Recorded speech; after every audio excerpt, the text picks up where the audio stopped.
So ముఖ్యంగా ప్రజలకు విజ్ఞప్తి మా పోలీసుల విజ్ఞప్తి ఏంటంటే ఈ మధ్యకాలంలో సైబర్ నేరాలు ఎక్కువ జరుగుతున్నాయి.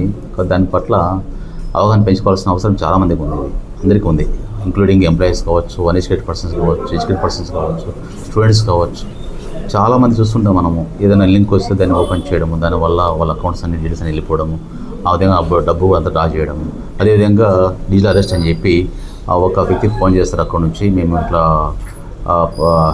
సిబిఐ నుంచి మాడుతున్నాము, లేకపోతే కోర్టు ఉంది ఇక్కడ, మీ అమౌంట్స్ చాలా చోట్ల ఇది అయిపోయింది, మీ అకౌంట్స్ డీటెయిల్స్ వస్తున్నాం మాకు, కాబట్టి మీరందరూ కూడా మీకు వాకులు వేసుకోండి, మీరు డోర్ వేసుకోండి, మా చెప్పేదానికి సమాధానం చెప్పండి అని చెప్పేసి వాళ్ళని మభ్య పెడతారనమాట. వాళ్ళు ఇంకో నంబర్ చేస్తే మేము కోర్టు నుంచి మాడుతున్నాము, మీకైనా సమస్యలు ఉంటే మాకు చెప్పండి, మేము మీ కేసుని ఇది చేస్తామని చెప్పేసి వీళ్ళు మభ్య పెట్టేసి వీళ్ళని వాళ్ళ అమౌంట్స్ అన్నీ కూడా ట్రాన్స్ఫర్ చేసుకుంటారు. ఇట్లా చాలామంది కొంతమంది అమాయకంగా తెలియక వాళ్ళు చెప్పినవన్నీ కూడా ఈ వీడియోలో వాళ్ళ లైవ్లో ఉండి అవన్నీ కూడా చేస్తుంటారు.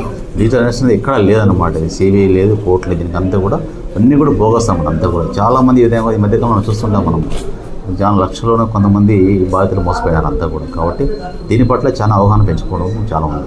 ఏపీకి ఫండ్స్ ఒకటి ఉంది, సో అది కూడా లింక్స్ ఓపెన్ చేయడం వల్ల ఈ యొక్క మన డీటెయిల్స్ అని వెళ్ళిపోవడము, డబ్బు అని ట్రాన్స్ఫర్ చేయడం జరుగుతుంది.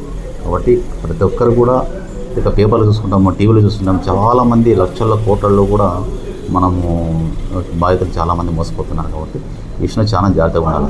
ప్రతి ఒక్కరు కూడా అవగాహన పెంచుకోవాలి. ఎవరు కూడా ఏమైనా ఫోన్లెస్ కూడా స్పందించకూడదు, అది చాలా ఇంపార్టెంట్. ఇంకోటి ముఖ్యమైన విషయం ఏంటంటే మనకి ఇక్కడ ఇప్పుడు రోడ్లన్నీ కూడా బాగా ఉన్నాయి. ఇప్పుడు మనకు 540 కూడా మన బయట నుంచి తాడిపత్రి వైపు రోడ్డు చాలా ఫాస్ట్గా పోతున్నారు. కొన్ని పక్కన రోడ్ స్టిక్కర్స్ ఉన్నాయి, కొన్ని కటింగ్స్ ఉన్నాయి. కాబట్టి కొంతమంది స్పీడ్గా పోవడము, ఇండికేటర్స్ చేయకుండా పోవడము, అక్కడి నుంచి వెహికల్ వచ్చి ఇటు చేయడము, ఈ మధ్య కాలంలో చాలా యాక్షన్ జరిగినాయి. రాంగ్ రూట్లో పోవడము, ఇవన్నీ కూడా జరుగుతుంటాయి. కాబట్టి ప్రజలు కూడా ఈ యొక్క ట్రాఫిక్ పట్ల అవగాహన పెంచుకోవాల. మనము ముఖ్యంగా వాళ్ళ టూ లేన్ ఒకటి ఉంటుంది, మన 2 వీలర్ లేన్ ఉంటుంది, దాంట్లో వెళ్ళిపోతే క్షేమంగా మనకు గమ్యం చేరుకోవచ్చు. అదేవిధంగా తిరిగేటప్పుడు లెఫ్ట్ రైట్ తిరిగితే ఇండికేటర్స్ చేసుకోవాలి. ఆ తర్వాత ఓవర్టేక్ చేసేటప్పుడు కూడా మనం ఇండికేటర్స్ చేసుకోవాలి. స్లోగా పోవాలి, మద్యం తాగి నడపకూడదు, హెల్మెట్ పెట్టుకుని డ్రైవ్ చేయాలి.